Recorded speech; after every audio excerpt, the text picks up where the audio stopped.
तेजस्वी का विकल्प तो बहुत दिन से बहुत लोग ढूंढ रहे हैं, कहाँ हो रहा है। बिहार में नीतीश कुमार और एनडीए सरकार का विकल्प जनता जो है तेजस्वी को मान रही है।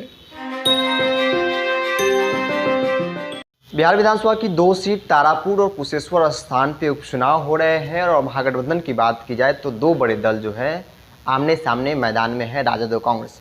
कांग्रेस पार्टी ने तमाम दिग्गजों को, युवा चेहरे को जो है कन्हैया कुमार, जिग्नेश मेवाड़ी, हार्दिक पटेल सभी को मैदान में उतार दिया है। इस वक्त मेरे साथ आरजेडी के वरिष्ठ नेता शिवानंद तिवारी है। तेजस्वी के सामने कई युवा चेहरे कांग्रेस ने उतारे हैं। अरे तो यहाँ भी कोई पुराना चेहरा तो नेतृत्व नहीं कर रहा है। जो महागठबंधन है, महागठबंधन का जो बना और पिछला जो विधानसभा का चुनाव हुआ उसमें भी एकदम नए उम्र का आदमी ही उसका नेतृत्व कर रहा था। तेजस्वी यादव ही नेतृत्व कर रहे थे। पिछला जो विधानसभा हुआ 2020 का, उसमें कौन नेता था? बाकी सारी पार्टियों के उस समय कांग्रेस के उम्मीदवार भी जो है इसी ये में रहते थे कि तेजस्वी की एक सभा हमारे यहाँ हो जाए। तो यहाँ तो पहले ही से युवा चेहरा है। बाकी लोग तो पकड़ाए हुए हैं। मान लीजिए कि कम्युनिस्ट पार्टी से अपनी राजनीति शुरू किया, विद्यार्थी जीवन से ही, क्या नाम है, कन्हैया कुमार ने। अब ये कम्युनिस्ट पार्टी वही है जो जयप्रकाश नारायण का आंदोलन हो रहा था तो उसको फासिस्ट आंदोलन का संज्ञा दे रही थी। कम्युनिस्ट पार्टी वही पार्टी है जो 1942 में क्विट इंडिया मूवमेंट चल रहा था तो 2 जमात ने उसमें हिस्सा नहीं लिया था। एक तो आरएसएस ने, आरएसएस उस समय अंग्रेज़ों का मदद कर रही थी, और कम्युनिस्ट पार्टी ने, ये भी अंग्रेज़ों के लिए जासूसी का काम कर रही थी। तो ये कम्युनिस्ट पार्टी का एक चरित्र है। अब उसके बाद जो है माने पोखरा से, तालाब से निकल करके आए हैं समुंदर में कन्हैया कुमार। हार्दिक पटेल का भी हम लोगों ने देखा कि क्या स्थिति रही है। अभी कांग्रेस का जो म्युनिसिपल कॉरपोरेशन का चुनाव हुआ उसमें क्या नतीजा निकला ये भी दिखाई दे रहा है। लेकिन इस सब के बावजूद हमारा मानना है, राष्ट्रीय जनता दल का मानना है कि राष्ट्रीय स्तर पर कांग्रेस पार्टी ही है जिसका छाप जो है पूरे देश भर में है। कई राज्य ऐसे हैं जहां उनका 30%, 35% वोट है, वहां क्षेत्रीय दल नहीं है।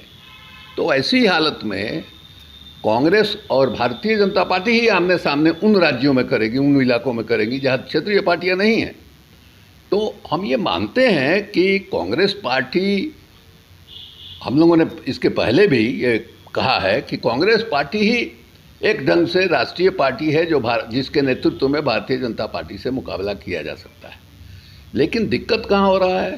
कांग्रेस पार्टी जो है वो क्षेत्रीय पार्टियों पर जिस ढंग से दबाव डाल रही है, जिस ढंग से वो उनका बाँह उमेट करके उनके साथ ज़बरदस्ती करे, जैसे उत्तर प्रदेश में पिछली बार हुआ, विधानसभा चुनाव हुआ तो उत्तर प्रदेश में 100 से ज़्यादा सीटें उन लोगों ने ले लिया अखिलेश से, और नतीजा क्या हुआ? कितना सीट जीते भाई? वही हालत बिहार में देख लीजिए, क्या हालत हुई यहाँ। बंगाल में कांग्रेस पार्टी और लेफ्ट एक साथ लड़े, 1 सीट कांग्रेस पार्टी नहीं जीत पाई। ये स्थिति है। तो जहाँ मान लीजिए कि रीजनल पार्टियाँ हैं उनको आप ख़त्म करना कीजिएगा और उसके बाद देश में आप सरकार बना लीजिएगा। कैसे बना लीजिएगा? भाई रीजनल पार्टियाँ आपको उत्तर प्रदेश में है, बिहार में है, बंगाल में है, उड़ीसा में है, तमिलनाडु में है, आंध्र प्रदेश में है, तेलंगाना में है, कि आप कैसे बना लीजिएगा इतने सारे राज्यों के लोगों को छांट करके? इसलिए हम इस राय के हैं कि कांग्रेस पार्टी जो है वो जो क्षेत्रीय पार्टियां जहाँ जहाँ है, कांग्रेस पार्टी जहाँ कमज़ोर है उसका वजूद जो है ना के बराबर है, वहाँ ड्राइविंग सीट पर क्षेत्रीय पार्टियां बैठेंगी।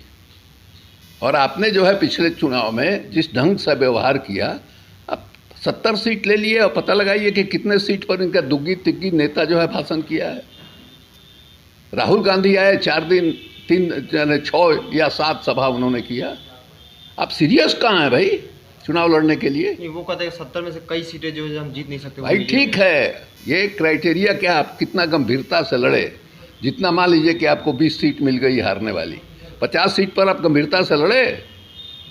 आपके पार्टी के 1 नंबर के नेता हैं राहुल गांधी, कितनी सभाएं उन्होंने की बिहार में, और फिर कांग्रेस पार्टी के ही लोगों को जिताना उनका काम था।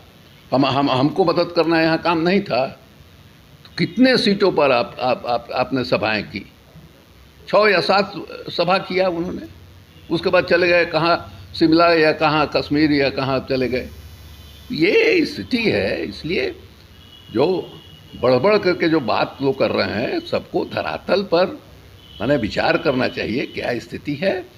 अभी जो है आमने सामने है, लोग बोल रहे हैं अभी चुनाव लड़ लें, उसके बाद जो है 2024 में चुनाव की बात करेंगे। अभी 2021 है, 2021 का जो है पहले अभी जो 2 क्षेत्रों में चुनाव हो रहा है इसको हम लोग निपट लें, उसके बाद फिर देखा जाए। पप्पू यादव का समर्थन दोनों सीटों पर मिल गया है। भाई सब जगह मिल गया है तो उसमें क्या हम कर सकते हैं। पप्पू यादव की पार्टी है, वो समर्थन देना चाहते हैं, अच्छी बात है। लगता है कि तेजस्वी का विकल्प लोग इन लोगों में ढूंढ रहे हैं। तेजस्वी का विकल्प तो बहुत दिन से बहुत लोग ढूंढ रहे हैं, कहाँ हो रहा है। बिहार में नीतीश कुमार और एनडीए सरकार का विकल्प जनता जो है तेजस्वी को मान रही है। पिछला जो चुनाव हुआ उसमें सिर्फ 12,000 वोट का अंतर है। सबसे बड़ी पार्टी और सबसे बड़ा वोट का आधार वो तो साबित हो चुका है कि इनका है, तेजस्वी का है। तो ये तो बिल्कुल प्रमाणित है ना भाई। अभी लोग ढूंढ रहे हैं, यहाँ तो इस्टेब्लिश है। एक सवाल है, आपने खास तौर पे स्ट्राइक रेट की बात कही कांग्रेस के। कांग्रेस कहते हैं कि कोई स्ट्राइक रेट पार्टी की तरफ से कहा गया। भाई हम नहीं जानते स्ट्राइक रेट क्या होता है। हम डिक्शनरी खोज रहे थे देखने के लिए कि स्ट्राइक रेट क्या होता है, हमको नहीं मालूम। लोकसभा चुनाव में देख लीजिए, हमको नहीं मालूम है यार स्ट्राइक रेट वगैरह की बात। हम पुराने आदमी हैं, ये सब नए नए शब्दावली है राजनीति की जिसको हम नहीं समझते। आप लोग नए उम्र के हैं, ज़्यादा समझते होंगे।